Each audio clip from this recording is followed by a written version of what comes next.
Welcome to Empire Building, where we talk about building big businesses and even bigger lives. I'm your co-host, Via Williams. I'm Seychelle Van Poel. And I'm Sarah Reynolds. So today we are going to talk about, honestly, probably one of the hardest things that I've tackled as a leader, which is to unify two very different mindsets and departments. So most empires and organizations, you have your sales force, and then you have your operations team, right, that are behind the scenes. So you have your sales force is making all of the promises. Then you have the operations team whose job is to fulfill all of the promises. And unifying the two is so hard at times. And we're going to dive into that today on how you can unify through communication your sales force and your operations team. You know what I call that, Sarah? For years, I've called that an elegant tension. There's an elegant tension between sales and success team or operations team. And that's what we all need. We both need each other. And that's why I call it elegant, because it's a very healthy tension for an organization to have. But it's like being on a balance beam. You have to really, measure it, right? And take care of it and make sure it doesn't tip over one way or the other.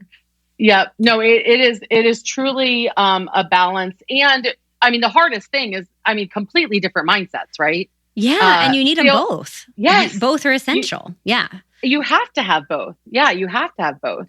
I mean, you've got the sales team who is entrepreneurial. They don't want to typically have a job per se. Or rules, they love or rules. Or they love variety, all of those things. And then you've got the complete opposite in your operations team. They want safety. They want routine. Predictability. Predictability. Lists. Yes. Yep. And so you need both. And yet your job as the leader is to unify both, to unify into one team serving the client. And so we're going to talk about that. And surprise, surprise, we have 6 steps.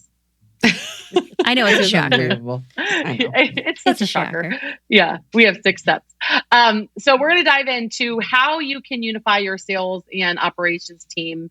And step 1 is so important, which is to seek first to understand and to teach your team seeking first to understand. I think that this is so important to start off with understanding what each other sort of does. And so one of the things that I try to do is to teach my team to put yourself in the other department's shoes with their job and what their role is, and understanding their role in it all, right? You've got your sales team that is on commission only many times. So there's the stress of that. They are working nonstop, right? Because their clients are asking them questions nonstop. And then you've got your operations team that deals with the stress of that from the sales team, and then also has set hours, right? They're not getting paid to do what salespeople do. And so navigating that through, the first thing is to seek first to understand what the other party is going through and putting yourselves in their shoes, first and foremost. I'm getting an aha right now, Sarah, with this. And I'm thinking, gosh, what a good idea. Wouldn't it be a great idea? I should get my team leaders in my case and my MCAs. So the MCAs would be success team and team leaders would be sales team. I should on our next Zoom get everybody together and have the team leaders say what are the top 3 things that cause you stress and anxiety and cause you to lash out. And I should ask the same thing with the MCAs and help each to understand, to give more empathy for it. That is a really, really smart idea. I didn't think about it.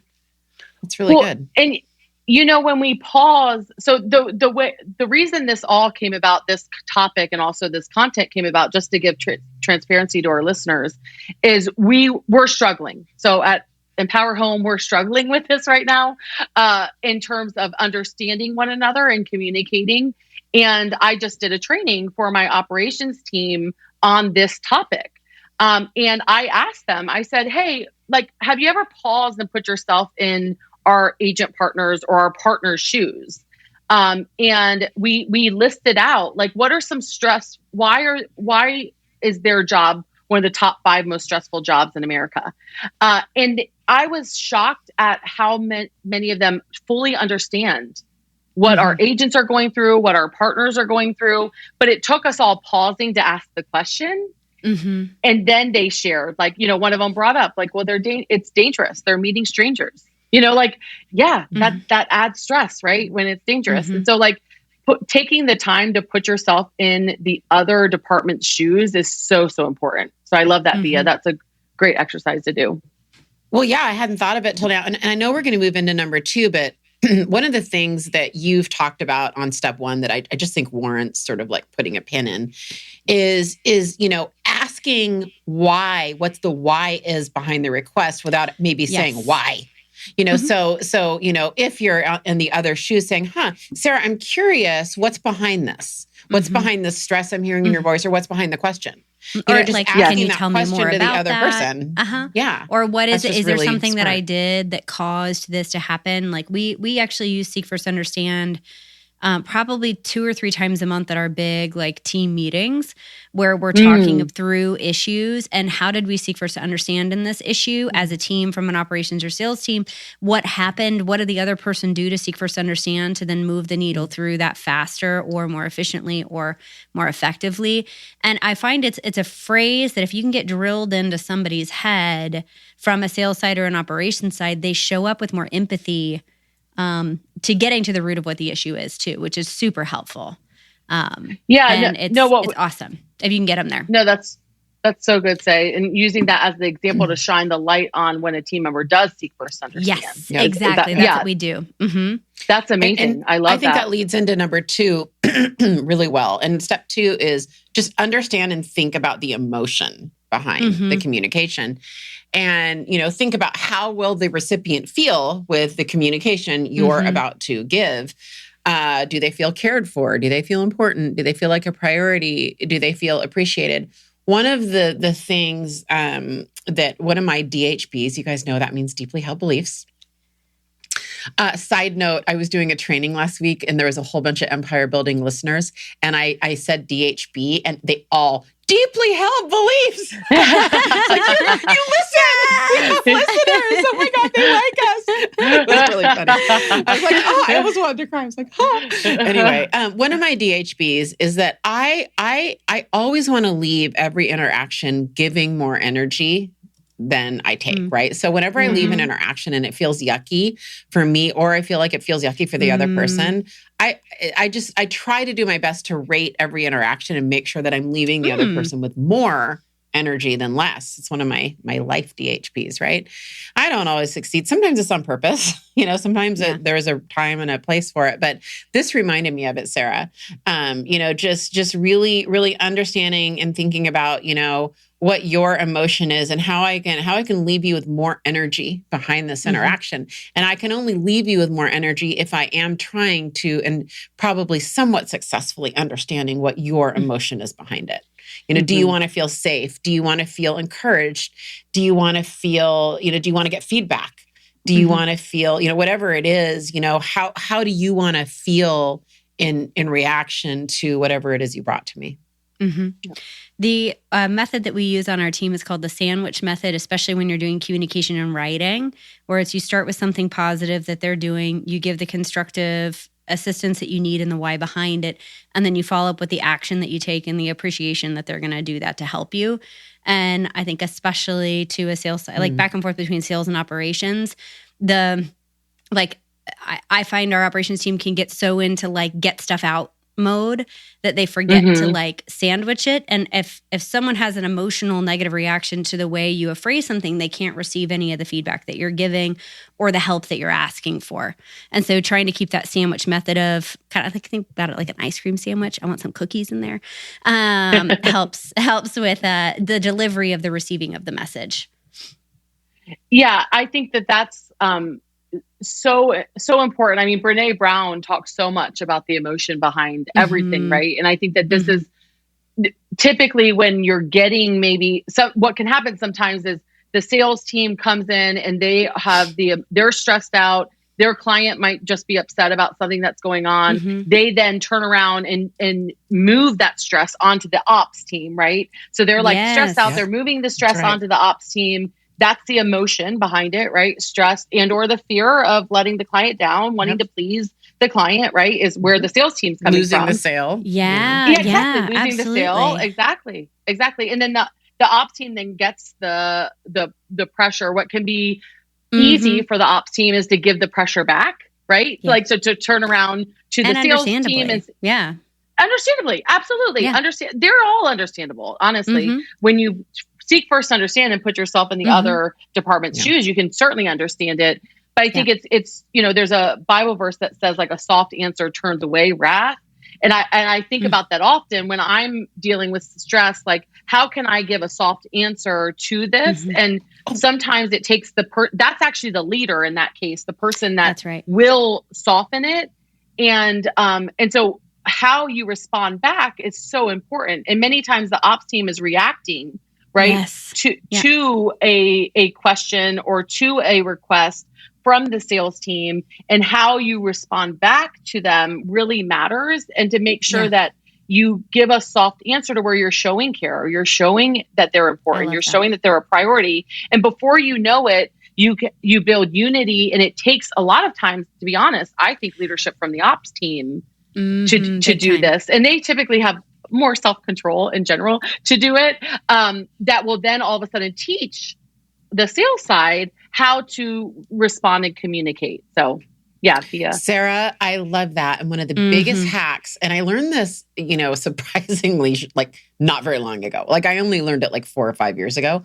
And one of the biggest hacks and the best ways to de-escalate a situation is to agree with the other person. So if they say, look, you're not moving fast enough, go, oh yeah, you're right. We probably aren't moving fast enough for what you want. So let's make sure that we're in alignment, because like we think we're moving lightning fast. So whatever it is, like you just agree with whatever the other person says. Like I remember I had someone go, hey, look, so-and-so said that you were, you didn't run a good team and you weren't a good leader, way back when you had your team. And I just wanted you to know that I defended you. I was like, wow, thank you. I think they were probably right. And I don't think I was very good. They're like, what? I think they're probably right. Like I tend to agree with people, and then I'm going to move on. And I think with ops and sales, a lot of the time you can just not push back on the objection. It completely de-escalates it. We probably aren't moving fast enough, and we actually think we're moving really fast. So there's a disconnect. Yeah, write that down. That is good. Yeah, so good. I think the key here with your sales and ops team, and this is something that more like, if there is an episode you want your whole team to listen to, this is probably it, to be honest, because you have, as a leader, you're unifying them, but for them to understand one another is key. But sometimes when you have a sales agent talking to an operations team, sometimes that's their only interaction with the team that day. That's right.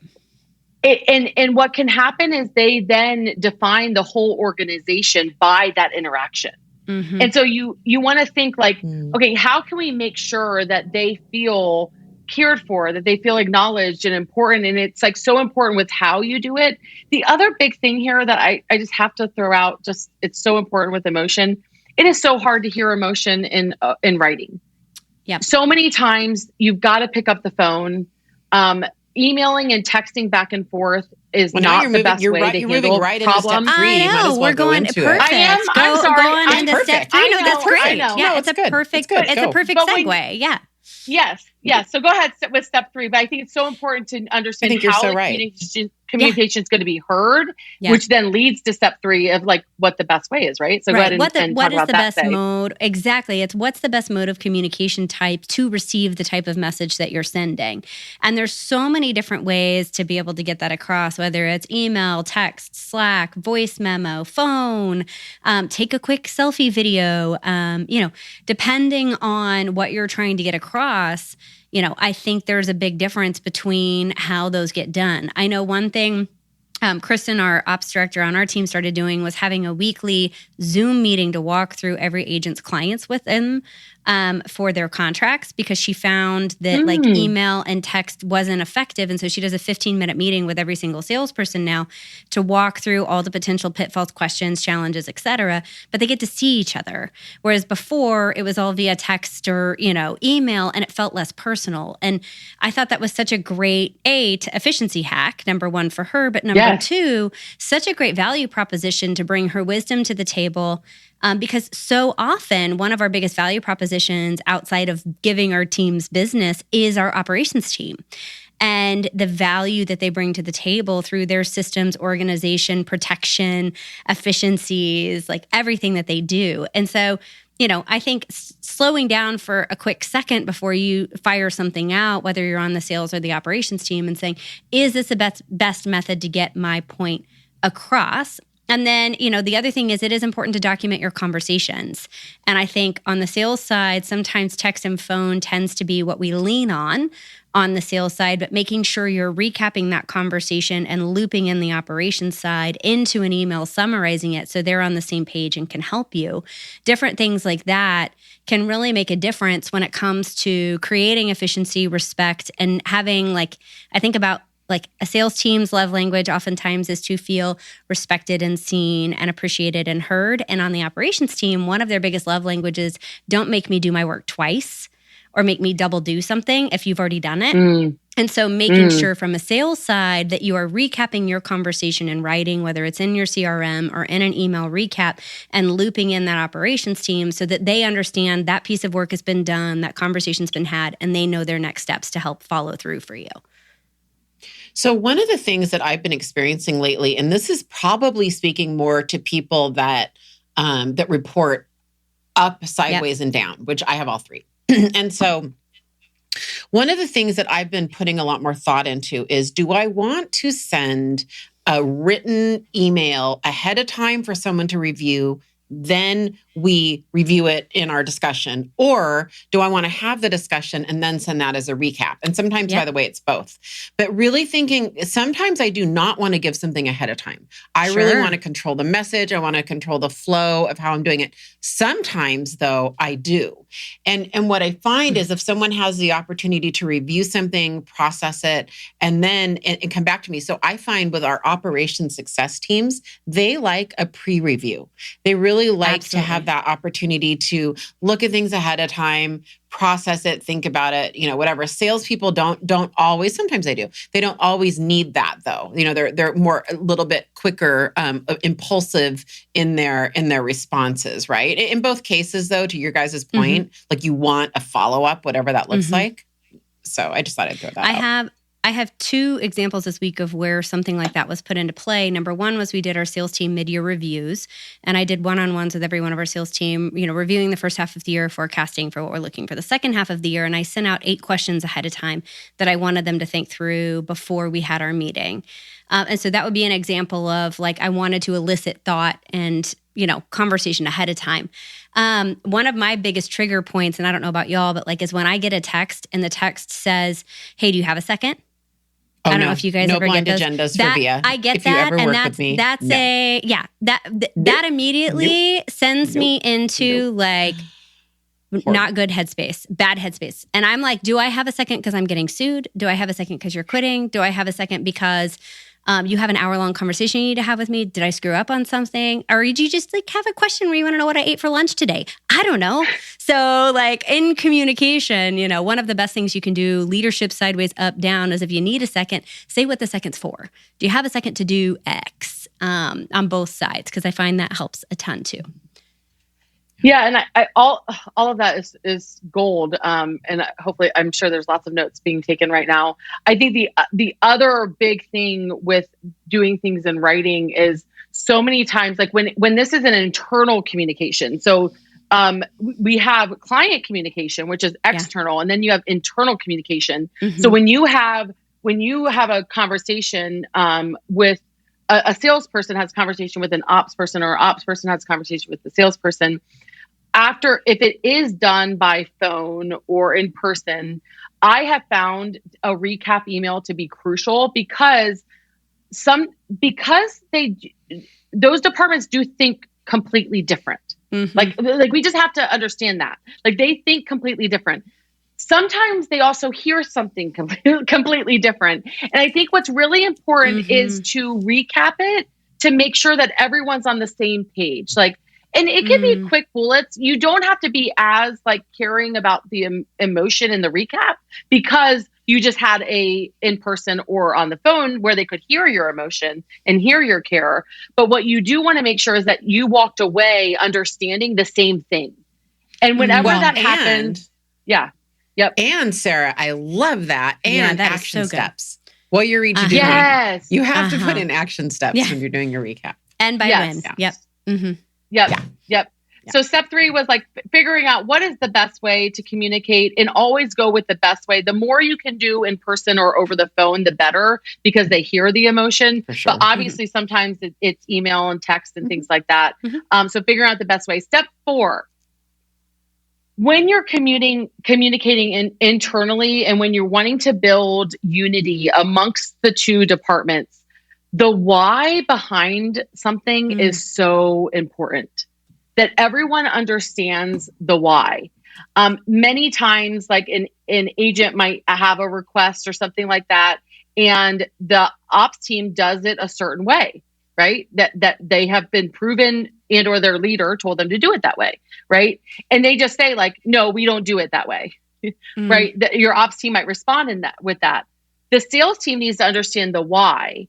And then the more that the sales team can communicate the why they're making the request, the ops team will respond better. The why behind something is so important when you're trying to build unity between ops and sales. And so teaching and training your people to explain why that's happening. Like, well, the client called me and they're upset and this is why they're upset. Instead of just saying, I need you to do X, Y, Z, explain the why you're requesting it.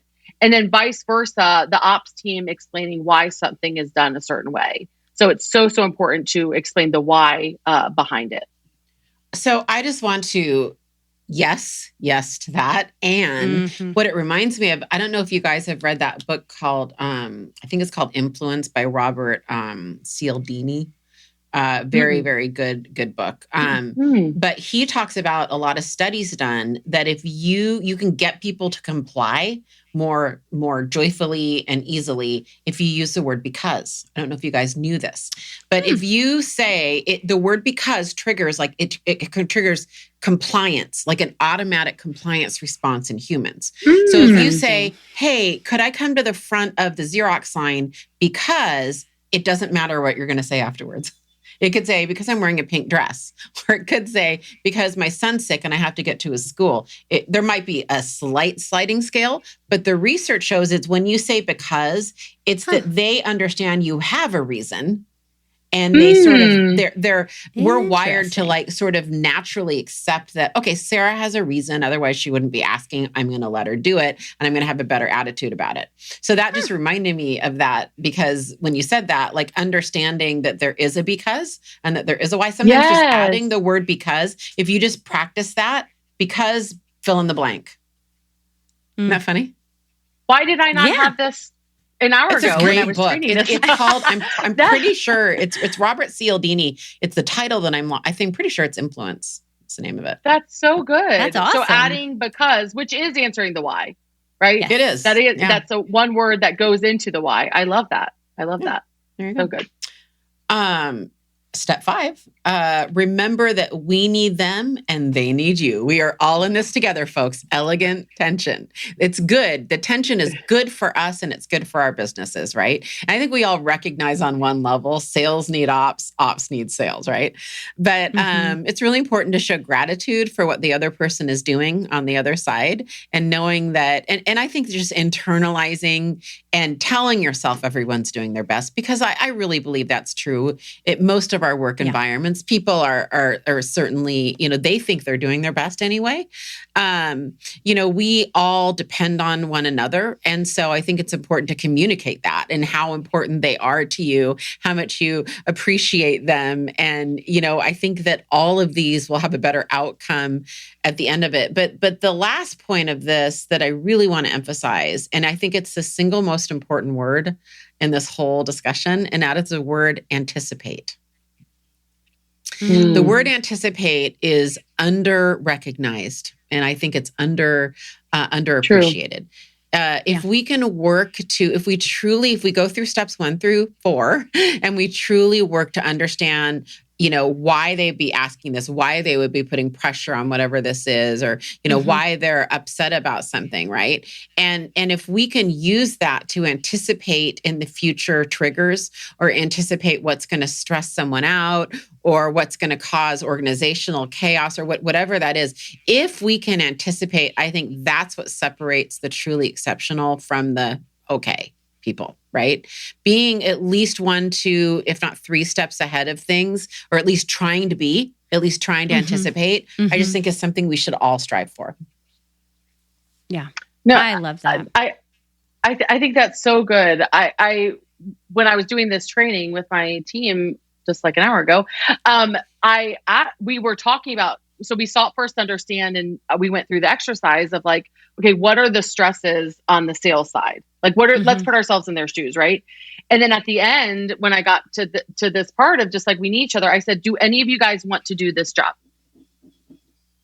And this was talking to my ops team, and they said, no, like, we don't want that job. And I'm like, and none of us would have jobs without the sales team being willing to do that job. You need them.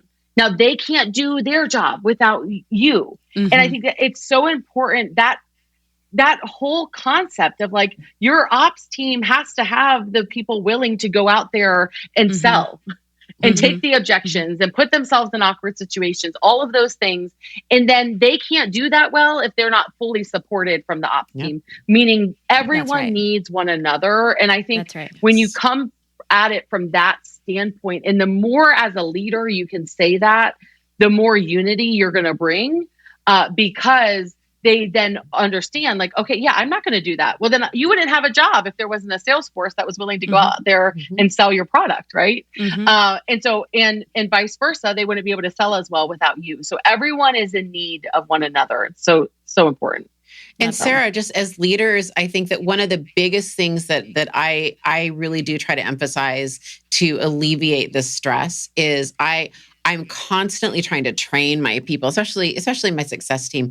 I'm constantly trying to train them to anticipate. What you can anticipate is this is going to show up when this happens because of X. And so I think that word anticipate and that concept of anticipation is really, it's so important, and it's really important for this topic.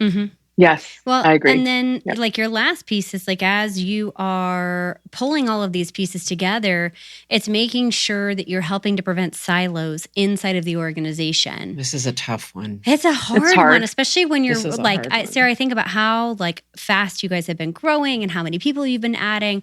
I think about any time we're switching major systems or implementing a big change, like helping to prevent silos becomes such an important thing. And so, some questions that you can ask to help prevent these silos is number one, who needs to know about the communication that's happening and what's going on? The second one is what other departments are being impacted from this decision or from this situation?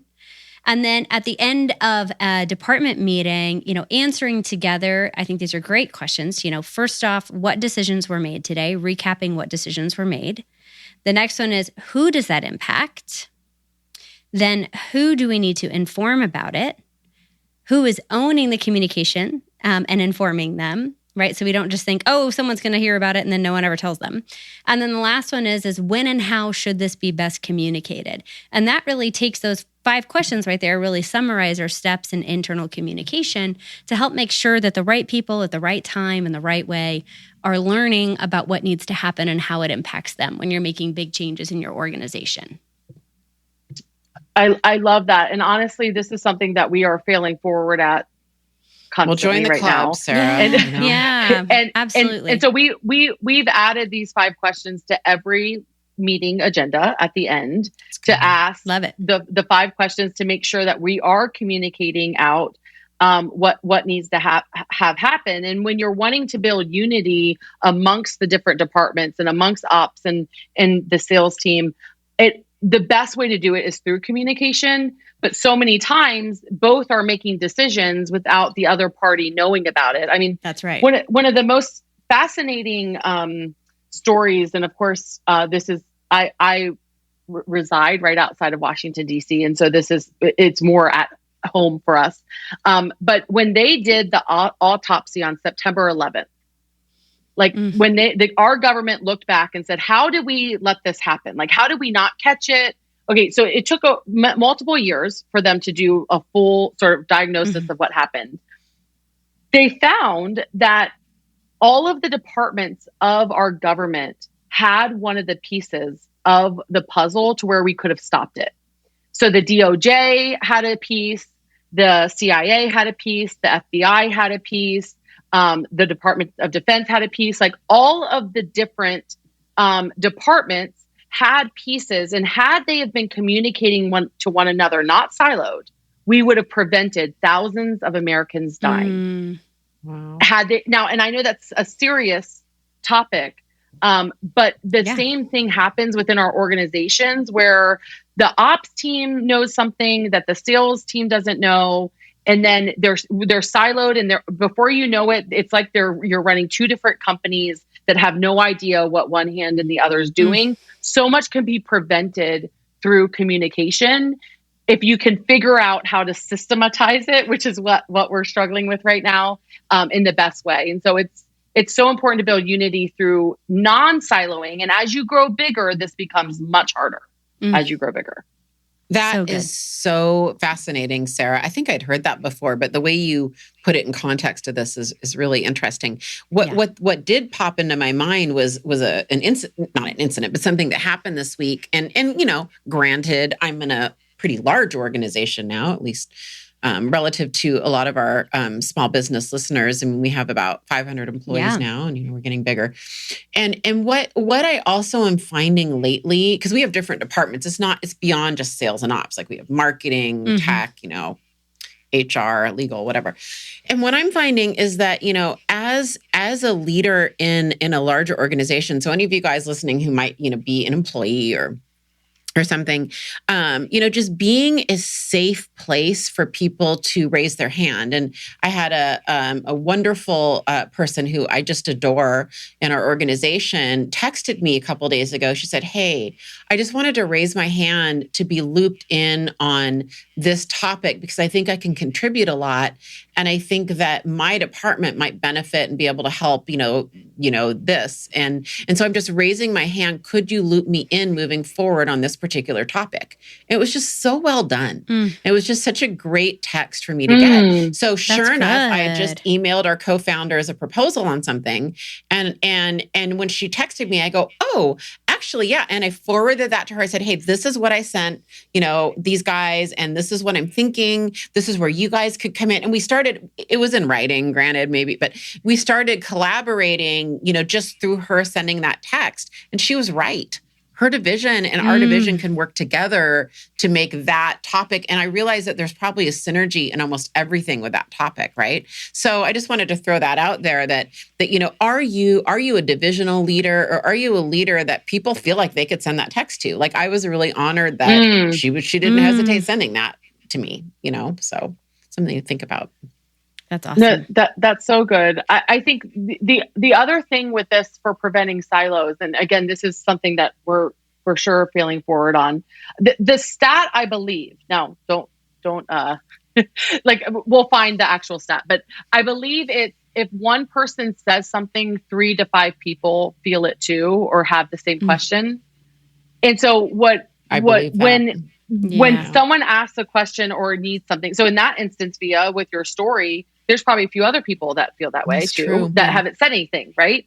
And so like one of the things that my chief growth officer said during this training that I thought was brilliant was like, when someone asks you a question or you're communicating about it, how you can prevent silos is going to Slack or to whatever forum you use for like external communication, internal communication with your team, and say, hey, this agent just asked me this question and this is how I answered it. I thought all of you might want to know, or the reason behind it. Like, so take that and then make sure to then broadcast it out.